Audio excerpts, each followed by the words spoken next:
జిల్లాలోని కొంతమంది ఎమ్మెల్యేలు, ఎంపీలు బీజేపీ నాయకులను, కార్యకర్తలను పట్టించుకోవడం లేదని, పరిస్థితి ఇలాగే కొనసాగితే మాట్లాడాల్సి వస్తుందని బీజేపీ రాష్ట్ర కార్యవర్గ సభ్యులు గుండ్లపల్లి భరత్ కుమార్ అన్నారు. మంగళవారం జలదంకిలోని పార్టీ కార్యాలయంలో విలేకరుల సమావేశం నిర్వహించారు. ఈ సందర్భంగా ఆయన మాట్లాడుతూ, రాష్ట్ర స్థాయిలో ముఖ్యమంత్రి నారా చంద్రబాబు నాయుడు, ఉప ముఖ్యమంత్రి పవన్ కళ్యాణ్, బీజేపీ అధ్యక్షులు పీవీఎన్ మాధవులు రాష్ట్ర అభివృద్ధి కోసం అహర్నిశలు పనిచేస్తున్నారన్నారు. జిల్లాలో ఇందుకు భిన్నంగా ఇసుక, రేషన్ మాఫియా దందా ఇంకా కొనసాగుతూనే ఉందని అన్నారు.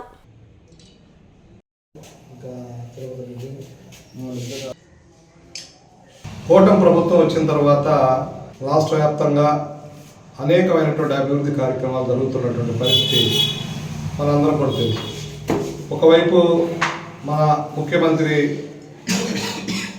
వర్యులు నారా చంద్రబాబు నాయుడు గారు, అదేవిధంగా డిప్యూటీ సీఎం పవన్ కళ్యాణ్ గారు, అదేవిధంగా రాష్ట్ర భారతీయ జనతా పార్టీ అధ్యక్షులు పీవీఎన్ మాధవ్ గారు, మన భారతీయ జనతా పార్టీ మంత్రిగా ఉన్నటువంటి సత్యకుమార్ యాదవ్ గారు, అదేవిధంగా మంత్రులు, ఎమ్మెల్యేలు, అన్ని పార్టీలకు సంబంధించిన వాళ్ళు కూడా ఈ రాష్ట్రాన్ని ఒక దిశ ఏర్పాటు చేసి ముందుకు తీసుకెళ్లాలని ఆలోచనతో ఈరోజు పనిచేస్తున్నటువంటి పరిస్థితి మనందరూ కూడా తెలుసు. ఆ దిశగా ఈ 2 సంవత్సరాలు అభివృద్ధి దిశగా తీసుకెళ్తున్నటువంటి పరిస్థితి మనందరం గమనిస్తున్నాం. అయితే పైన నాయకత్వం అంతా కూడా కలిసి ప్రయాణిస్తూ అందరూ కూడా కలిసిమెలిసి ఈ యొక్క రాష్ట్రాన్ని ముందుకు తీసుకెళ్తా ఉన్నారు. ఎందుకంటే గత ప్రభుత్వంలో, వైఎస్ఆర్సీపీ ప్రభుత్వంలో ఈ యొక్క రాష్ట్రంలో ఏ విధంగా దుర్మార్గాలు, దౌర్జన్యాలు, దహనకాండాలు జరిగినాయో ప్రజలందరూ కూడా వాళ్ళ గుణపాఠం చెప్పి కూటమి ప్రభుత్వానికి అధికారం ఇచ్చిన తర్వాత ఈ యొక్క రాష్ట్రాన్ని ముందుకు తీసుకెళ్లాలనే బాధ్యత కూటమి ప్రభుత్వం.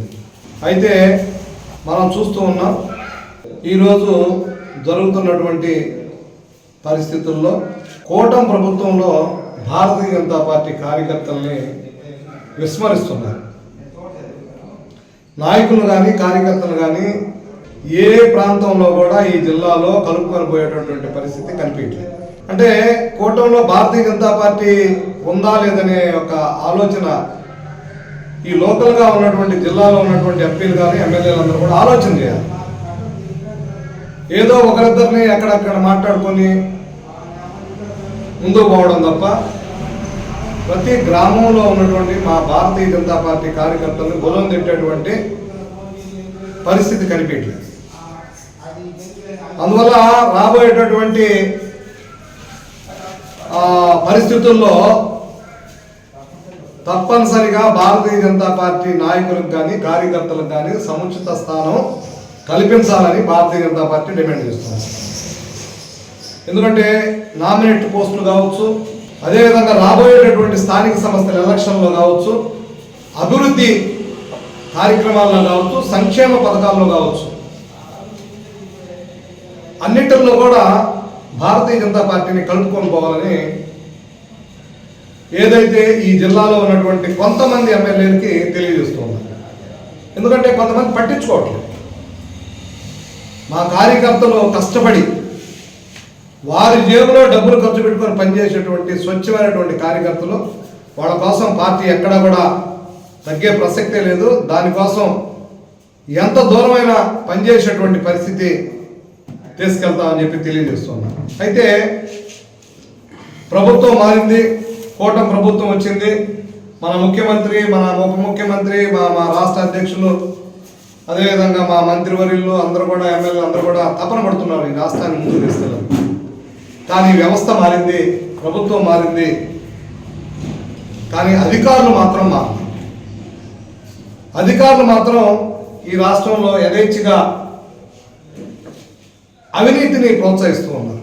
అవినీతిని ఎక్కడ కూడా కట్టడి చేసేటువంటి పరిస్థితి కనిపించదు. అందువల్ల కూటమి ప్రభుత్వానికి చెడ్డ పేరు వస్తే రాబోయేటువంటి రోజుల్లో మళ్ళా ఈ రాష్ట్రానికి కూటమి ప్రభుత్వం చాలా అవసరం.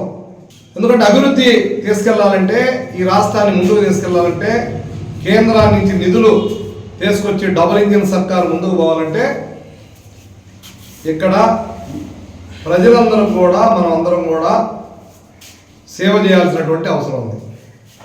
కానీ అప్పుడు జరుగుతున్నటువంటి గ్రావెల్ మాఫియా, అదేవిధంగా ఇసుక మాఫియా, అదేవిధంగా బియ్యం దోపిడీ యథేచ్ఛగా జరుగుతున్నటువంటి పరిస్థితి మనం చూస్తున్నాం. అయితే దీన్ని భారతీయ జనతా పార్టీ అవినీతిని మాత్రం సహించేటువంటి పరిస్థితి లేదు.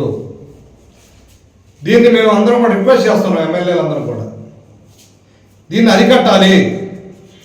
ఇప్పుడు కూడా చెన్నై ఇసుక పోతానే ఉంది, ఇప్పుడు కూడా గ్రావెల్ పోతానే ఉంది. లోకల్గా ఒక రైతు ఏదన్నా మట్టి దొరుకోవాలంటే ఇబ్బంది పడుతూ ఉన్నారు. అదేవిధంగా రెవెన్యూ వ్యవస్థలో కూడా బాబు గారు ఈరోజు ముఖ్యమంత్రి గారు ఎప్పటికప్పుడు మేము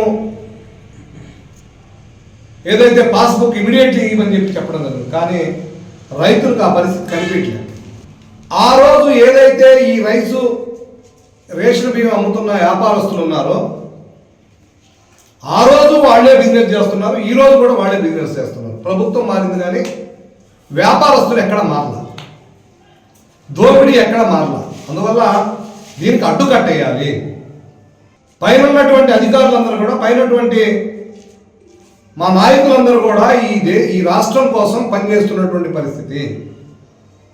కేంద్రాల నుంచి అనేకమైనటువంటి నిధులు ఇస్తున్నారు, వేల కోట్ల రూపాయలు ఇస్తూ ఉన్నారు. ఈరోజు కావలి నుంచి ఉదయగిరి వరకు ఏ విధంగా రోడ్లు వేసామో తెలుసు. అదేవిధంగా అన్ని ప్రాంతాల్లో కూడా